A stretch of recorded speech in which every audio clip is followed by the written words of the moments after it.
Okay, so back to our lesson for today, just a little bit about myself. Like I've mentioned, I am a family and consumer sciences extension educator, and I'm also a registered dietitian. So I'm really fascinated with nutrition and also those foods that we preserve and all how that works together. So you see on the picture, I definitely work with my colleagues on home food preservation. I teach many classes on food and nutrition. I really like to focus on working with youth and cooking. And that's also part of my 4-H youth development piece, is to help with cooking and young people and young adults. You notice that's a picture of me in my own kitchen.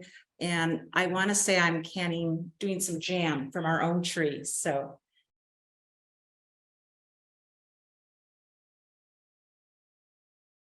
okay, so one of the things that I really like to talk about is about outdoor activities, physical activity, and also getting all the nutrients that you need. And did you know it's possible to do that all at the same time? So I brought my water bottle here, University of Idaho, to remind us that it's so important when we're outside doing physical activity or even inside, that it's important to stay hydrated. And remember to just keep taking little sips as you go and stay hydrated through the whole process.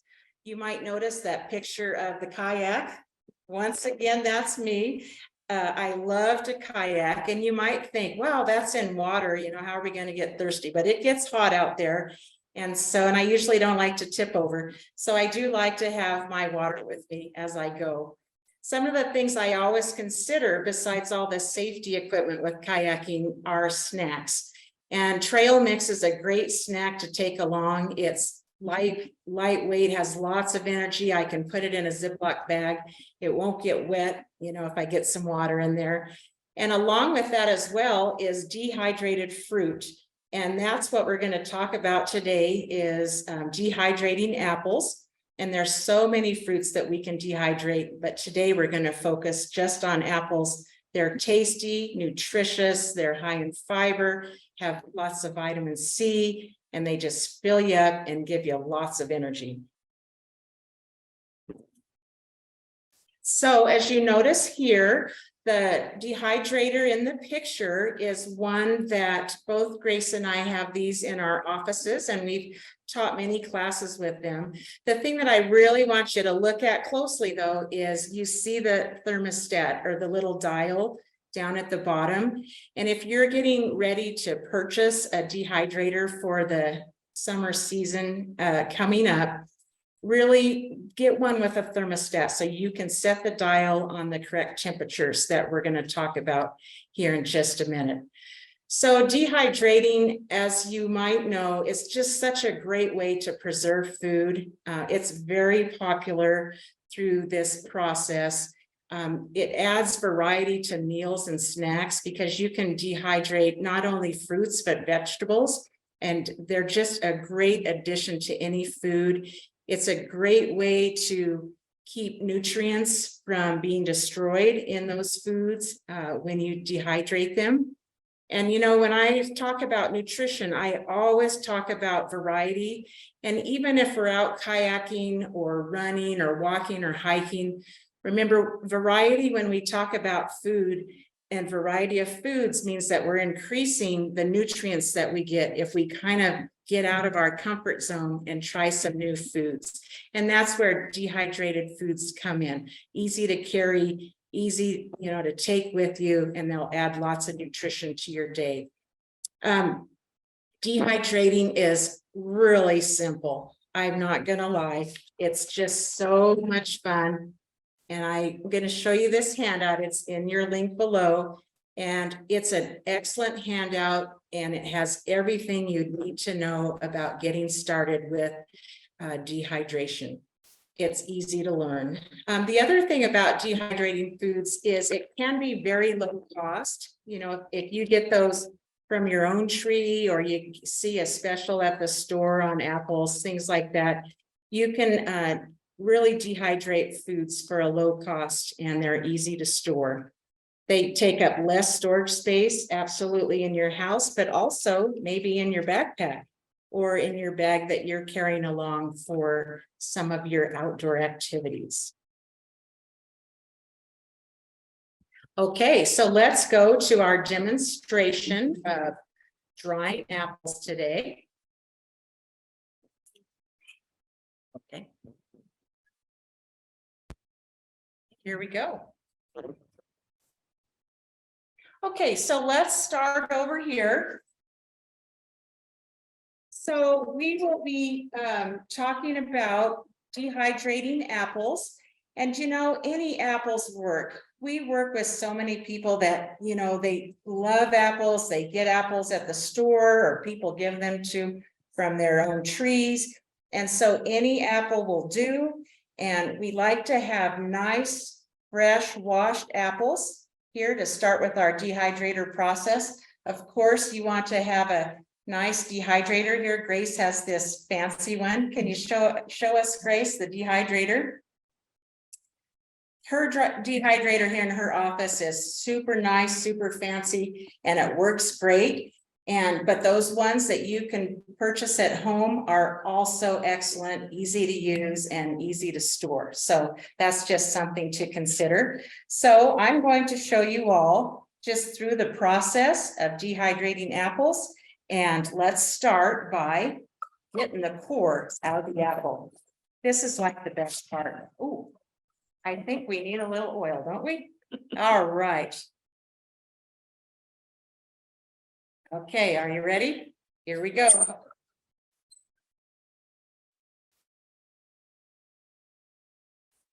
Oh my goodness, is that the greatest thing? All right, so you might notice that happened all in one move, one piece. And watch this, taking that apple right off. Here's the core. Just pull that off. Well, maybe not. Okay, we're going to leave that for now. And so you notice here that I have a nice, woo, isn't that great? Okay, so I'm going to use my good knife skills, and I'm just going to cut this right in half, just like that. And one thing to talk about when we're dehydrating fruit and apples is what we call a pre-treatment. And a pre-treatment is a step that we would use some type of an acid to keep these fruits, and especially apples, from turning brown. Some people don't like to pre-treat. They don't mind if the apples turn a little bit brown. I personally like them nice and not brown. And so I just use lemon juice. There's other forms of pre-treatment. You can buy things like this fresh fruit produce protector. That's an option. And in your handout that I showed you, there's other options that you can use. So one thing that we did today, we used just one to 4. So for example, if I have 4 cups of water, I just used a cup of lemon juice, and I take these sliced apples and I drop them in the water here. So easy. And this might sound like a long time, but for about 10 minutes, we're going to let these soak. And we'll get some at the bottom here, those that have been soaking here for a minute. And I'm just using a slotted spoon. I'm going to take those out and kind of get some of that excess pre-treatment off. And then I'm just going to set them on a nice paper towel and let that excess water. We don't want to be dehydrating any longer than we need to. So let's get that extra liquid off. And as you notice on the tray here, what I would do next is I would take these apple slices, just like this, and just line them up. You want a little bit of space between the apples so that you have lots of airflow around those apples, so the dehydration process goes faster. All right, so that should be enough. Let's just do a few more. Okay, so can everybody see that? Isn't that beautiful? It's like artwork, don't you think? Okay, well, here's the magic of videos is voila. Oh, but wait, Grace, we need to tell them one thing. So on this dehydrator, I would have this warming up already. And I would have set this to somewhere between 140 to 150 degrees Fahrenheit. At the beginning, it's nice to start those out at a little bit higher temperature. And so what I'll do is I would get that up to a hotter temperature, and you put your fruits in, and then we have a cover here. It's fine. Grace is going to get me the cover. And so then we'd cover that up and we'd start to dehydrate, and for about 3 hours or so on that higher temperature. And then after that, I would turn that down in between about 130 to 140 degrees Fahrenheit and let it dehydrate the rest of the time. Sometimes it's important to kind of keep checking your trays. And also sometimes it's a good idea to take the trays and move them around a little bit so that they have a chance to dehydrate and get that consistent airflow at a different level. Okay, all right. So let's say 6 to 10 hours has gone by. Voila, isn't that wonderful? So here we go. Now what we have here is a beautifully done tray of apples. And as you notice, aren't these beautiful? So you notice that they're still a tiny bit leathery, that's a hard word to say, but yet a little bit crisp. And what you don't want is you don't want moist parts in the middle. You want that to definitely be dry, no moistness into the apple. And these, I'm not gonna lie, I've already tasted one and they're delicious. Okay, so what we would do next is we would take some time to let those cool. And then what we're going to do is we're going to bag those up. And so you might notice here, I have a bag of the apples, or you can put them in maybe a nice jar that you have. And what you need to do is have that sealed so you don't get any extra oxygen in there. And one thing that's important when you're talking about dehydration is a fancy word called conditioning. And I learned that from Grace because she has taught me so many things.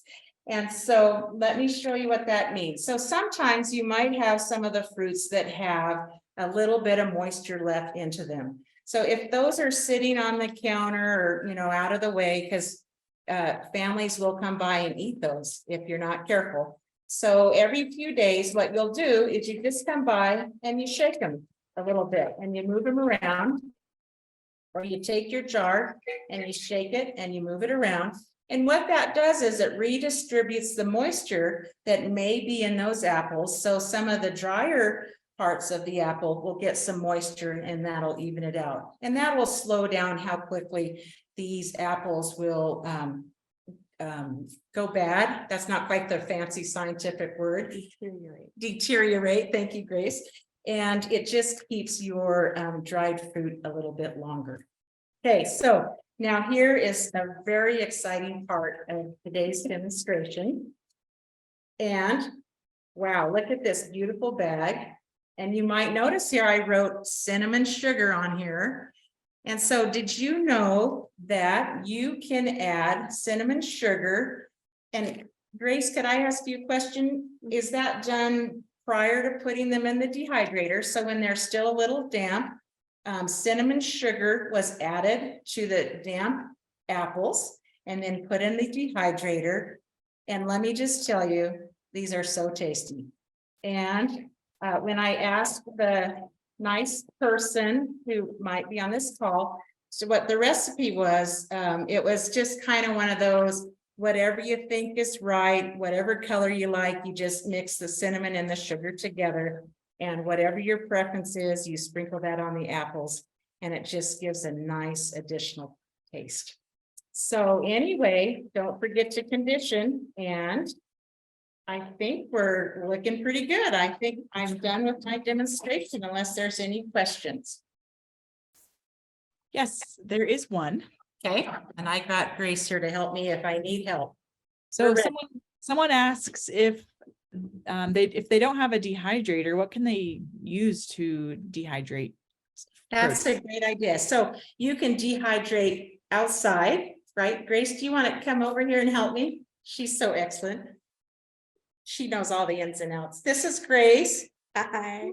So, yeah, you can dehydrate using solar, or the oven. Usually oven is the easiest option because we usually always have one. And so you would do it at the same temperatures. Well, 150 is usually the lowest you can take your oven. So, it just takes a long time and yeah, it heats up your house a little bit. So, but the oven can be an option. Someone from our canning series just recently suggested drying in the car. Like, because the car can get so warm. If you Yep. just have Yes. the windows down a little, it protects it from the elements like flying birds or bugs. I've just read about this recently. Yeah, because luckily in Idaho, we have a very dry, hot climate in the summer. And so we actually do have perfect temperature, I guess, perfect atmosphere or whatever for dehydrating in your car. Yes. Which sounds really weird, but we do. It used to be common, I think. Yeah. Yeah. If you've ever put anything in the dash of your car over the summer, yes, it works. So That's great. Any other comments or things? Grace, would you like to add also to anything I said? no, you did We great. get all the points across. Fantastic. And like I said, unfortunately, dried fruit, at least at my house, doesn't stay very long. So if you have a backpacking trip coming up, or hide them, because they'll be gone. And then on that day, you got to do something else. So.